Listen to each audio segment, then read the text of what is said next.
राधे राधे, जय श्री कृष्णा। दोस्तों, आप सभी को संकट चौथ व्रत की बहुत बहुत शुभकामनाएं। दोस्तों, जैसे करवा चौथ का व्रत पति की लंबी उम्र के लिए किया जाता है, ठीक उसी तरह से संकट चौथ का व्रत अपनी संतान की लंबी उम्र, अच्छे स्वास्थ्य और उज्जवल भविष्य के लिए किया जाता है। लगभग दोस्तों सभी महिलाएं संकट चौथ का व्रत करती हैं। आज की वीडियो में हम जानेंगे कि संकट चौथ का व्रत कैसे किया जाता है, इस वर्ष यानी 2025 में संकट चौथ व्रत कब किया जाएगा, चंद्रोदय का समय क्या रहेगा, और अगर चंद्रमा के दर्शन ना हो पाए क्योंकि मौसम इतना खराब चल रहा है, अगर बादलों की वजह से या किसी और कारण से आपको चंद्रमा के दर्शन नहीं हो पाते हैं, तो फिर आप चंद्रमा को अर्घ कैसे देंगे, यानी कि संकट चौथ व्रत के विषय में संपूर्ण जानकारी आज आपको दी जाएगी इस वीडियो में। साथ ही में हम ये भी जानेंगे कि अगर आप पहली बार संकट चौथ का व्रत कर रहे हैं तो आपको ये व्रत कैसे करना है और कौन ये व्रत कर सकता है, कौन नहीं कर सकता है, ये संपूर्ण जानकारी आज की वीडियो में मिलेगी आपको। तो चलिए वीडियो को शुरू कर लेते हैं। माघ मास के कृष्ण पक्ष में आने वाली चतुर्थी तिथि को संकट चौथ का व्रत किया जाता है। इसे संकट चौथ, संकट चतुर्थी, संकटा चतुर्दशी या तिल चौथ के नाम से भी जानते हैं। इस वर्ष यानी 2025 में संकट चौथ का व्रत दोस्तों 17 जनवरी को किया जाएगा। तो हमें व्रत कैसे करना है? 17 जनवरी के दिन सुबह सुबह अपना जो भी अपना नित्य कर्म होता है, नित्य कार्य होते हैं, वो निपटाने के बाद आप नहा धो के तैयार हो जाएंगे। फिर हम संकट चौथ की पूजा करेंगे और फिर हम संकट चौथ व्रत की कथा सुनेंगे। कथा का इस व्रत में बहुत ज्यादा महत्व होता है। बगैर कथा सुने ये व्रत पूर्ण नहीं होता है। तो संकट चौथ व्रत की कथा आप जरूर सुन लीजिएगा। कथा हम सुन लेंगे। कथा सुनने के बाद आप चाय पानी पी सकते हैं। पूरा दिन हमें व्रत करना है। हमें इस दिन तिल का भोग बनाना है। जो गणेश जी की आप पूजा करेंगे, तिल का भोग लगाएंगे। तिलकुट इस दिन बनाया जाता है। तो तिल चटका के पहले तिल को हल्का सा हम भून लेंगे। चटकाए तिल को और तिल चटका के उसमें मीठा घी डाल के तिलकुट बना लेंगे। फिर गणेश जी को हम भोग लगाएंगे। आप अपनी सासू जी को बायना निकाल के दे दे। तिल लेते हैं, उसके ऊपर थोड़े रुपए रख देते हैं और वो अपनी सासू जी को देते हैं। अगर सासू जी नहीं है तो आप ससुर जी को दे सकते हैं। आप चाहे अपनी नंद को, जेठानी को या परिवार में जो भी आपसे रिश्ते में बड़ी महिला है उसको आप ये बायना दे दीजिएगा। दिन में आप चाय पानी पी सकते हैं। उसके बाद पूरा दिन हमें व्रत करना है। रात को जब चंद्रोदय होगा उस टाइम पर चंद्रमा के दर्शन करके, चंद्रमा को अर्घ दे के और फिर हम अपने व्रत का पारण करेंगे। चंद्रमा को अर्घ देने के बाद आप शुद्ध सात्विक खाना खा सकते हैं, यानी बिना प्याज लहसुन का खाना हमें खाना है। पहले तो तिलकुट आपने बनाया है वो तिलकुट खाना है, उसके बाद हमें खाना खाना है। इस तरह से व्रत पूर्ण हो जाएगा। तो इस तरह से हमें व्रत करना है। अब देखिए मौसम क्योंकि ऐसा चल रहा है, बारिश हो रही है, बादल है, तो चंद्रमा वैसे तो 9:09 पर चंद्रोदय हो जाएगा, लेकिन मौसम की वजह से अगर आपको चंद्रमा के दर्शन ना हो तो फिर आप क्या करेंगे? तो देखिए, अगर मौसम की वजह से आपको चंद्रमा के दर्शन ना हो तो कम से कम आधा घंटा आप जरूर इंतजार कीजिएगा। फिर भी अगर आपको दर्शन नहीं होते हैं तो फिर हम जिधर चंद्रमा निकलते हैं उस दिशा में आसमान की तरफ मुख करके अर्घ दे देंगे, क्योंकि चंद्रमा तो उदय हो चुके हैं। हमें चंद्रमा दिखाई नहीं दे रहे, लेकिन चंद्रमा को हम दिखाई दे रहे हैं। हम उनको अर्घ दे देंगे। ठीक है, अब चंद्रमा का ध्यान करके और फिर हम अर्घ दे देंगे। उसके बाद आप व्रत का पारण कर सकते हैं। इस तरह से हम व्रत करते हैं।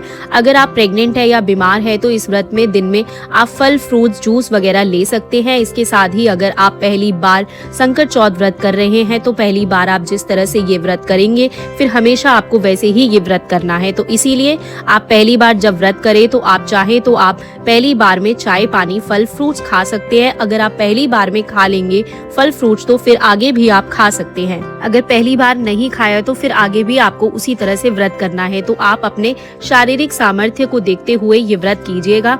ठीक है, क्योंकि आगे चल के क्या होता है कि प्रेगनेंसी भी हो जाती है, तबीयत वगैरह भी खराब हो जाती है। तो ये सब चीजें ध्यान में रखते हुए आप व्रत का संकल्प लीजिएगा कि आपको किस तरह के व्रत करने हैं। ठीक है, इस तरह से हम ये संकट चौथ का व्रत करते हैं। और देखिए, संकट चौथ के व्रत में कथा सुनना अनिवार्य होता है। कथा आप जरूर सुनिए।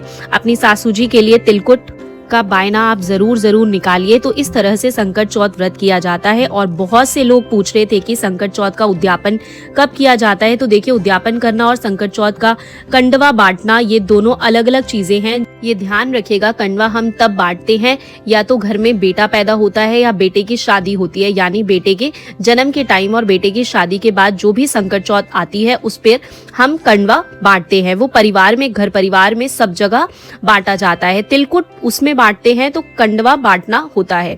और उद्यापन करना एक अलग चीज होती है। उद्यापन होता है कि जब आपको संकट चौथ व्रत करते हुए बहुत साल हो जाए तो आप संकट चौथ का उद्यापन कर देते हैं। कम से कम 14 साल तो आपको जरूर संकट चौथ का व्रत करना है, उसके बाद हम उद्यापन कभी भी कर सकते हैं। उद्यापन में हमें 14 महिलाओं को बुलाना होता है, उनको कपड़े, दक्षिणा और श्रृंगार का सामान, तिलकुट वगैरह दान करते हैं। उद्यापन कैसे करते हैं इसका डिटेल वीडियो चैनल पर मैं आपको शेयर कर दूंगी। उद्यापन करने के बाद भी आप संकट चौथ व्रत जारी रख सकते हैं। संकट चौथ का व्रत सभी महिलाएं करती है। देखिए, जिनकी संतान है वे अपनी संतान की लंबी उम्र के लिए ये व्रत करती हैं, और जिन महिलाओं की अभी संतान नहीं है वो संकट चौथ माता से संतान प्राप्ति की कामना करते हुए संकट चौथ का व्रत करती है। तो जिनकी भी शादी हो गई है वो शादी के पहले साल से ही संकट चौथ का व्रत शुरू कर देते हैं। ठीक है, कुछ लोगों को यहाँ पर जब बच्चे हो जाते हैं उसके बाद संकट चौथ का व्रत करते हैं, लेकिन हमारे यहाँ पर तो जैसे ही शादी हो जाती है, शादी के बाद जो भी संकट चौथ का व्रत आता है उसी से संकट चौथ का व्रत हम करना शुरू कर देते हैं। और इस साल आप पहला संकट चौथ का व्रत आप बिल्कुल शुरू कर सकते हैं। कई बार हो जाता है कि मलमास लगा है या अधिक मास है तो व्रत शुरू करना है या नहीं करना है। जी, आप बिल्कुल संकट चौथ का व्रत अपनी शादी के तुरंत बाद शुरू कर सकते हैं, उसमें कोई दिक्कत नहीं है। तो दोस्तों, अब बात करते हैं कि संकट चौथ व्रत की पूजा विधि के बारे में, कैसे आपको पूजा करनी है। तो मैंने आपको बताया इस साल 2025 में 17 जनवरी को किया जाएगा। तो 17 जनवरी के दिन आप सुबह सुबह नहा धो के बढ़िया से तैयार होके हम पूजा करेंगे। जिस जगह पर आप पूजा कर रहे हैं पहले उस जगह को आप साफ कर लेंगे, फिर वहां पर एक चौकी लगाएंगे।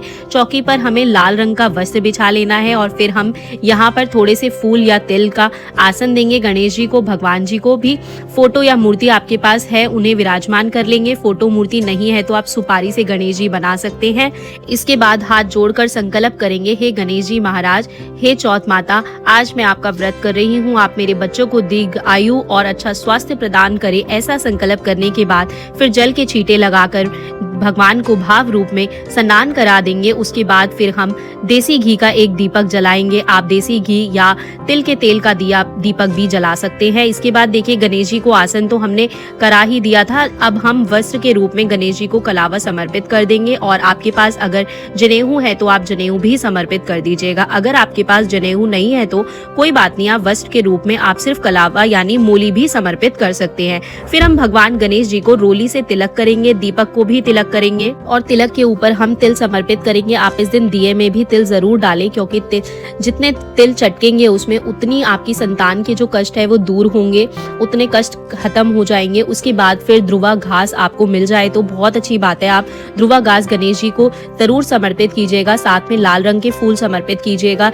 लाल ना मिले तो जो फूल मिल जाए वो समर्पित कर दीजिएगा। इसके बाद हम तिलकुटा समर्पित करते हैं, यानी तिल समर्पित करते हैं। तो तिल को भून के, कूट के उसमें मीठा और थोड़ा सा घी मिलाकर तिलकुटा बनाते हैं। कुछ लोग सुबह पूजा करने से पहले तिलकुटा बना लेते हैं और अगर कुछ लोग पूजा करने के बाद तिलकुटा बनाते हैं। तो अगर आपने पहले तिलकुटा बनाया है तो आप तिलकुट समर्पित कर दीजिएगा। अगर आपने अभी तिलकुटा नहीं बनाया है तो आप साबुत तिल, जो है ये कच्चे तिल होते हैं ना, कच्चे तिल आप साबुत समर्पित कर सकते हैं। इसके बाद हमने देखिए यहाँ पर तिल समर्पित कर देंगे, फिर हम जल समर्पित कर देंगे और उसके बाद हम दक्षिणा समर्पित करेंगे। फिर हम चौथ माता के लिए साड़ी समर्पित करेंगे और उसके ऊपर आप कुछ सुहाग का सामान भी रख लीजिएगा। देखिए, अगर आपका पहला व्रत है, अगर आप पहली बार संकट चौथ का व्रत कर रहे हैं, फिर तो आपको साड़ी और थोड़ा बहुत श्रृंगार का सामान जरूर समर्पित करना है। लेकिन अगर आप बहुत सालों से व्रत कर रहे हैं तो फिर आपकी मर्जी है, आप चाहे तो साड़ी समर्पित कर दीजिएगा, नहीं तो आप सिर्फ तिल भी समर्पित कर सकते हैं। तो यहाँ पर